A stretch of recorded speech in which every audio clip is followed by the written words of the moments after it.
Hello YouTube, my name is Nero and today we have some more Call of Duty Black Ops 2 and another episode of Dear Nero, which of course is the weekly series here on my channel where subscribers send me in fan mail and or fan questions. And I do best to go and answer them. To cover on the gameplay today, I dusted off the 360, and literally, I'm looking at my 360 controller right now, there's dust all over. I didn't even bother wiping it off. I started playing Black Ops 2 for the first time in ages, and I had a ton of fun.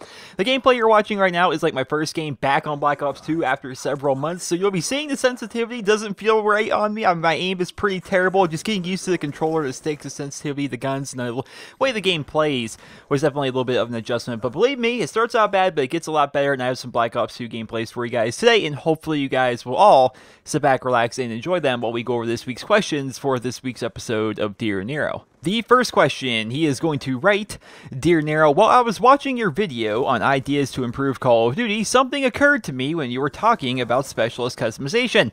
These specialists for both factions look the same. Do you think that if players can't pick specialist skins, that each faction should have different looking specialists that perform the same? Personally, I think it's silly that two groups at war would have the same people on each side. Andrew from New York. So Andrew, you definitely bring up a very good point, especially with the last line of your message to me. Personally, I think it's just silly that two groups at war would have the same people fighting on each side. That's something Call of Duty has been messing up, I think, for a very long time now, right? The Call of Duty multiplayer isn't really supposed to make sense if you think about it, because if you look at something, you'll have like the Marine forces running around with AK-47s for some reason, depending on if the person on the Marine side chose to use the AK-47 for that game, or you have people on the generic OPFOR side running around with MP5s and M16s and stuff like that, which are generally more SAS or Marine style weapons, right? If you go back to Call of Duty World at War, you had people that were supposed to be in the Japanese Imperial Army running around with American Thompsons for some reason, or you had people that are on the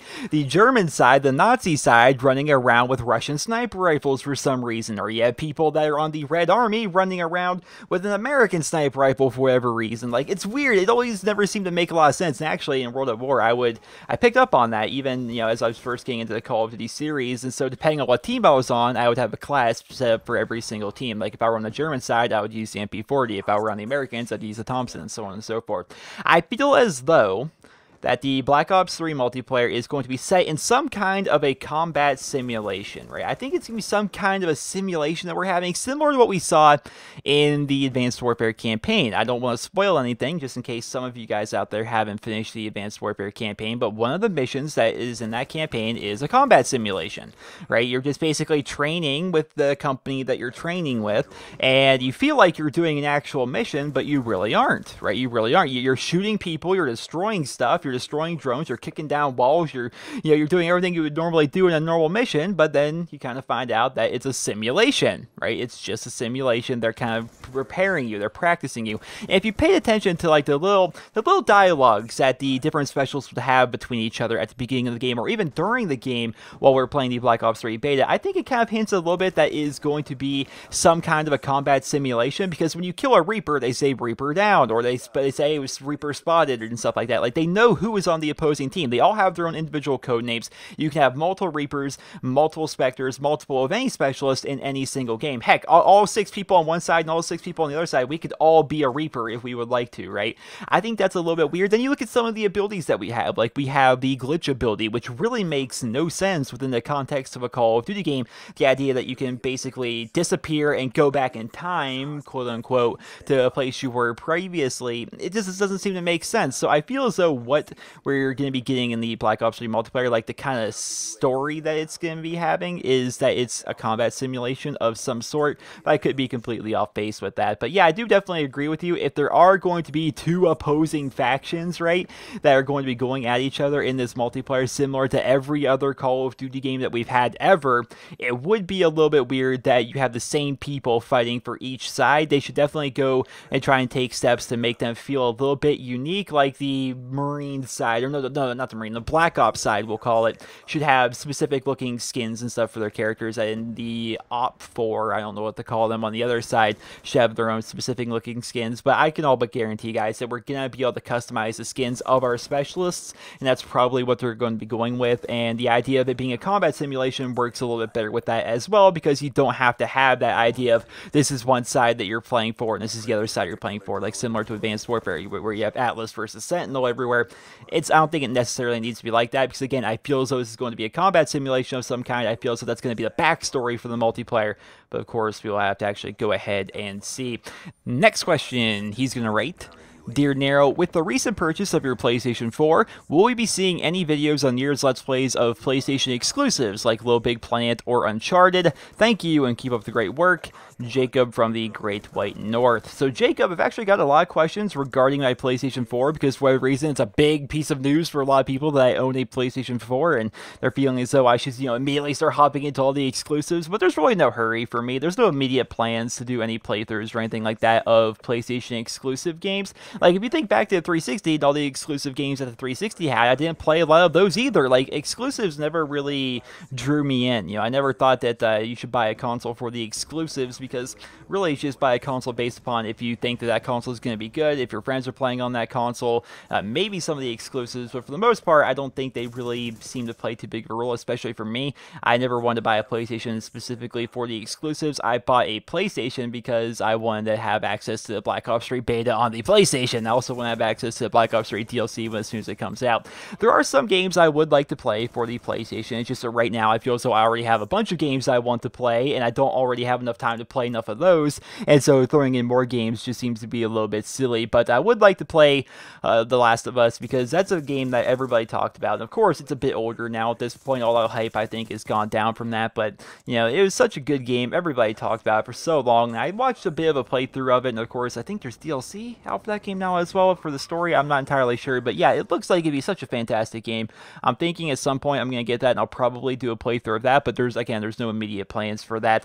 Other games I've talked about before, I would like to try MLB The Show, because I like sports games, as you guys know, and on the Xbox, we've always gotten Madden, same for PlayStation, so football games were good. The NHL games, that was fine. The NBA 2K games, which I think is way better than the EA Sports NBA games. The NBA 2K is a lot better, so I like to play that game as well. So we have football, basketball, and hockey covered. What about baseball? The Xbox, for whatever reason, always has terrible baseball games, whereas MLB The Show, which is a PlayStation exclusive, has always been over here, and it's always been a fantastic game. So I'm definitely thinking I'm going to be picking up that, along with some other games. But right now, there's no immediate plans to do any specific playthroughs on the PlayStation 4. Just right now, it's going to be used for open lobbies and Black Ops 3 when it actually ends up coming out.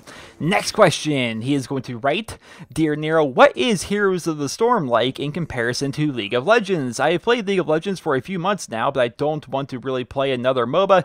Keep up the great work. Ben from New Hampshire. So Ben, before I answer this question, allow me to give you the context as to where I'm coming from here. So I did play League of Legends a few years ago, but I put maybe 10 hours of playtime in it. The entire time I played as Skarner. I remember his name specifically because he was the only character I ever played as, and I was horrible at the game, and I didn't really want to play it anymore, and I kind of quit after 10 hours or so, right? It's all the playtime I put into League of Legends.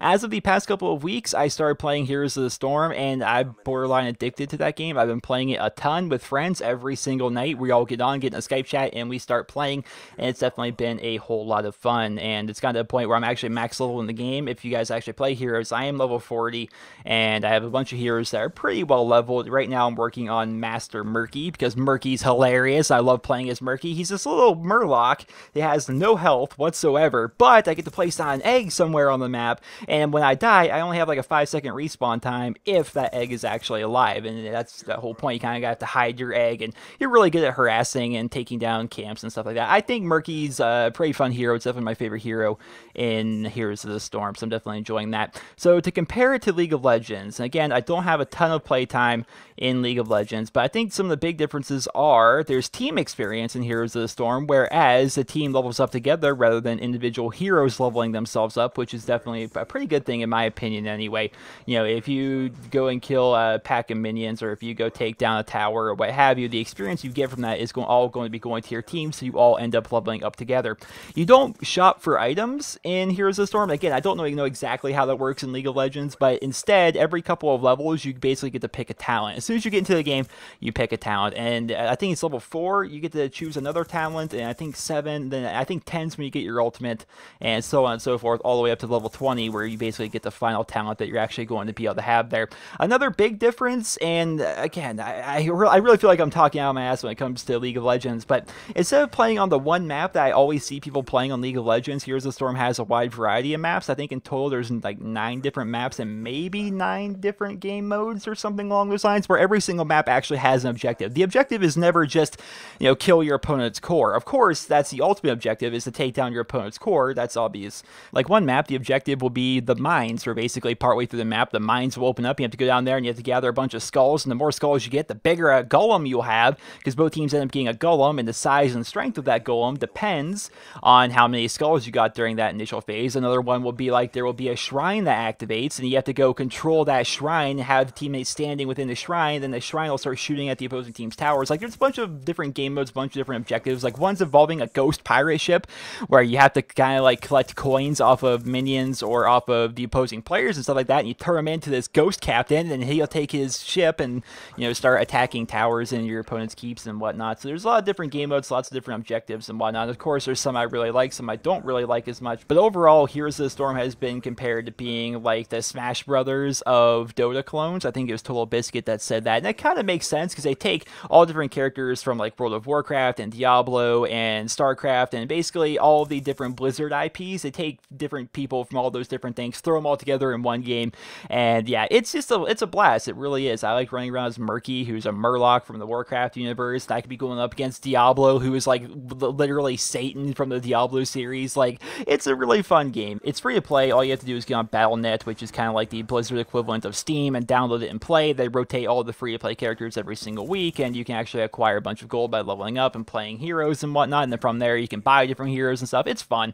And of course, there's a bunch of skins that are actually up for sale as well. So yeah, I would definitely recommend trying it, but the thing about MOBA style games would be that there's a really big barrier to entry there, right? There's definitely a big barrier to entry. Some people really like League of Legends, and they don't want to go to another game, so you spend so much time getting good at League of Legends. Same thing goes for Dota, same thing goes for Heroes of the Storm, same thing goes for Smite. There's just all these different MOBA games, and it's basically like a matter of pick one, because getting good at multiple one of them can definitely be kind of hard. Although one of my friends I play with every night, he used to play tons of League, and now he plays Heroes of the Storm with us every single night. So it really depends on what your taste is, but I would definitely recommend Heroes of the Storm, because I'm really enjoying it, and maybe you guys will as well if you're into a League of Legends style of a game.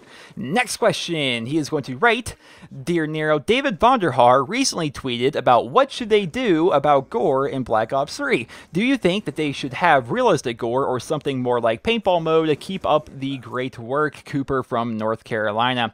So Cooper, it really doesn't bother me what they decide to do with it. It is kind of neat having gore back, I suppose. Of course, we saw there was gore in the Black Ops 3 beta. You shoot somebody and they would sometimes blow up, depending on what weapon you were using. If you kill somebody with a grenade, sometimes their arm flies off. We saw that in the Black Ops 3 beta, and it's also similar to stuff that we saw in Call of Duty World at War, which was the first, I believe, final game until Black Ops 3, that is, that actually featured gore. Like, if you shot somebody with a shotgun in the leg, chances are their leg was going to blow off and such. It was kind of a gruesome game in that respect. I will say that the Black Ops 3 gore seemed to be a little bit forgettable for me. Now, I don't know if that's because I am kind of desensitized to this entire idea, because I'm 23 now, I've been playing games for a long time. I've seen a lot of stuff, especially in video games and movies and television shows and whatnot. So seeing someone's leg fly off in a video game is just like, I've seen that a million times before. So maybe that's the reason why it felt forgettable, or maybe it's because I'm constantly, thinking about the objective, thinking about my next move, thinking about, reloading or what have you. So I never really, paid too much attention to it, but I did notice there was gore in Black Ops 3. What should they do with it? I mean, I don't know. Whatever they would like to do with it. If they want to up the gore, make it really over the top, doesn't matter to me. If they want to downgrade the gore and take it away, that really doesn't matter to me either, because it's just a very little part of the game. Sure, it can feel nice if you take a shotgun and you literally blow someone's arm off. It's definitely a lot more satisfying getting that kill when that happens, but for the most part, it really doesn't matter to me. If they want to bring in a paintball mode, more power to them. I'm all for paintball mode. You guys know in Advanced Warfare, I've had paintball mode turned on since literally before the game even came out. And I always thought that they should give us like DLC microtransactions for different paintball colors. Like, I would do that. I think we answered a Dear Near question about that a long time ago. Like, if for 99 cents, would I change this with my paintballs in Advanced Warfare would be blue? The answer is yes. Yes, I would. And so I think that if they want to add in like a paintball style mode and sell microtransactions for that, more power to them, because I think that's fine. And if they want to really kind of like go over the top and combine the two of them and make it so there is a paintball mode, but there's also gore, so you're like blowing off people's limbs with what look like paintballs, who cares? Add that in too. It really doesn't matter to me. It all depends on what people would like to have, and I think more power to the player, right? Give people options. People definitely like options. Next question, he is going to write, Dear Nero, how do you feel about Black Ops 3 being rated R18 plus in Australia? I am a 14-year-old Australian, and I am really upset about this. I loved the Black Ops 3 beta, and I have been playing Call of Duty since Black Ops 2, but unfortunately, I can no longer play Call of Duty. A response would be highly appreciated. Keep up the amazing videos. James from Australia. So James, I cannot say that I am really brushed up on Australian law, especially when it comes to ratings, but I did do a little bit of research on R18. Now, initially when you said R18 plus, I'm like, does that mean like it's banned? Does that mean like he just like literally can never play it? Like, what does this mean? And from what I read online, like, it looks like R18 plus just means you individually, like you, James from Australia, can't go up to the store clerk and be like, hey, give me a copy of that Black Ops 3 and pay for it with your own money, which seems to be similar to what we have here in America. So the M for Mature rating, which is generally 17 plus, I think it is. Like, if you want to buy a Call of Duty game, for example, let's say you, James, 14-year-old James, lived here in America. You lived here in Pennsylvania. You lived right here with me, even. And come Black Ops 3's release, we went down to the local Walmart here, and you wanted to purchase Black Ops 3 for yourself. You couldn't do that because you're not 18. You actually would have to have some form of ID to be able to purchase that game, because it's an M for Mature game, and obviously you being 14, chances are you're going to look underage, so they're probably going to card you. Someone like me, who looks clearly older than 18, they don't even card me for video games. But yeah, that would be the system here. So it appears that how it worked was with the M15 plus rating in Australia, you would basically, even though like being 15 years old, you would have the ability to just purchase Call of Duty from the counter. Is that how this works? Like, from the way I read it, which I couldn't find like definitive answers anywhere online, but that appears that's how it works in Australia. Like, if it's a 15 plus rating or just like an M15 or something like that, you could basically just go buy it if you were 15 with your own money at the register.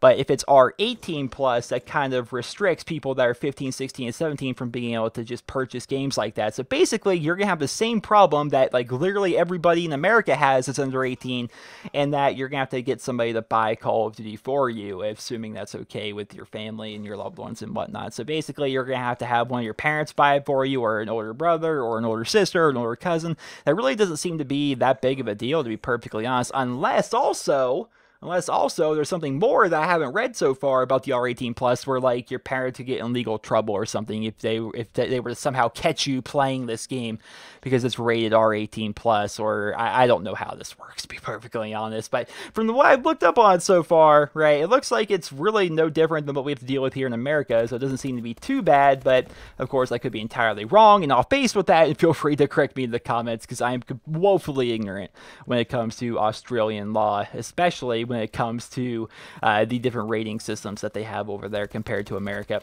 Next question, he is going to write, Dear Nero, I was wondering if you will ever upgrade to an Elgato, especially the Elgato HD 60 Pro that's coming out. It's internal now, and there is no delay in between recording and in streams. I have had the standard one for about 2 years, and I was just wondering if you would ever upgrade. Max from Panama. So Max, maybe you didn't hear, obviously this is something I don't think too many people know about, I guess, but I did upgrade my capture card a while back. The capture card I was using initially was the AverMedia Live Gamer HD, which, similar to the HD 60 Pro, is an internal capture card, but the problem with it was it only put out 1080p 30. The best it could do was 1080p 30 or 720p 60, which I really wasn't a big fan of that. I wanted to have 1080 60, so I bought the Elgato HD 60, which is an external capture card, which means it's not put into your computer. You basically connect it via USB to your computer, and that's how you record your gameplay. I've been using the HD 60 for a few months now, and I really have no complaints.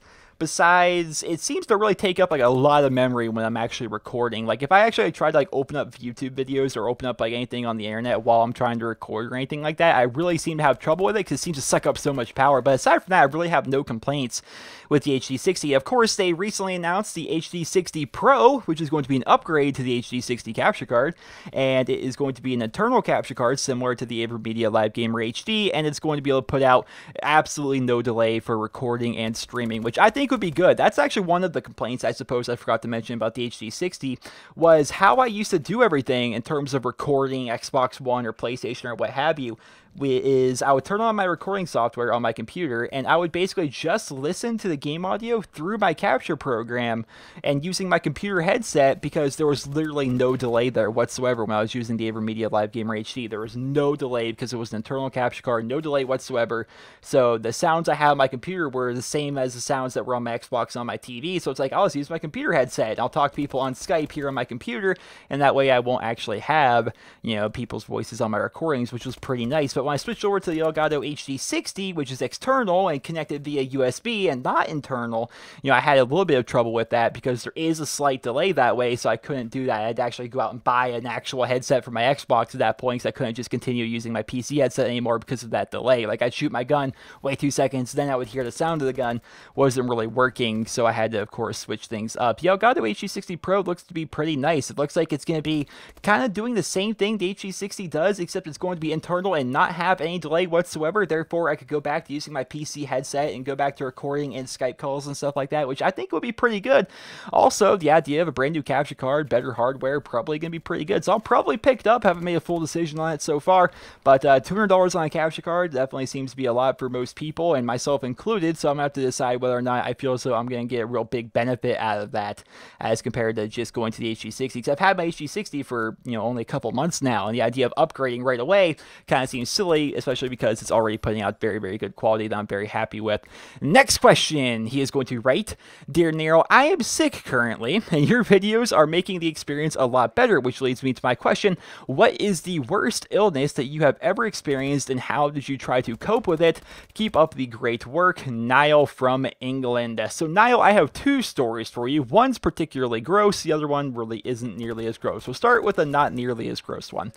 When I was younger, of course, I have a younger brother, as I'm sure a lot of you guys know, and he ended up getting sick at school one day, and he brought it home, and like this happens in a lot of families, we all end up getting sick just by being around him, and it just so happened that this was during Christmas. I remember, gosh, how old was I?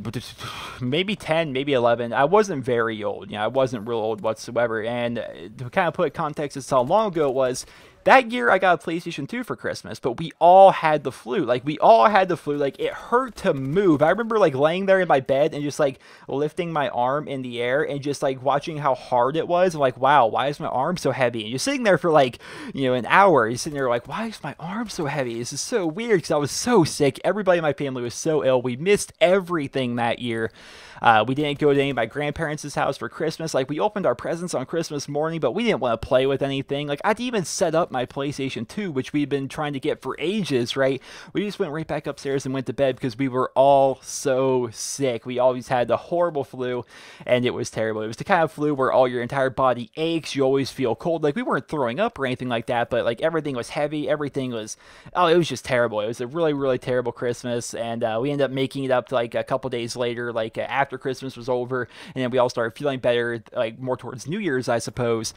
We actually went and, like, visited our grandparents and stuff like that, and kind of, like, did an extra Christmas there with them, aside from the one they did with the rest of the family, because we couldn't be there for the actual family events. That kind of stunk. The other time, I got really, really sick, and it was just, oh my goodness, it was seriously, like, worse than the flu. It was the worst illness I've ever had.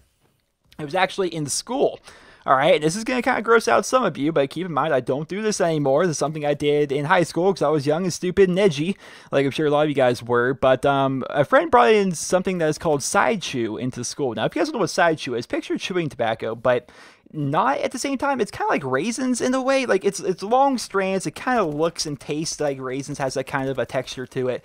And what's different about side chew compared to regular chew is you can swallow the spit from side chew, right? And so I was like, oh, this is so cool. Look how edgy we are. We're chewing in school. That's, keep in mind, I was maybe 14 or 15 at the time.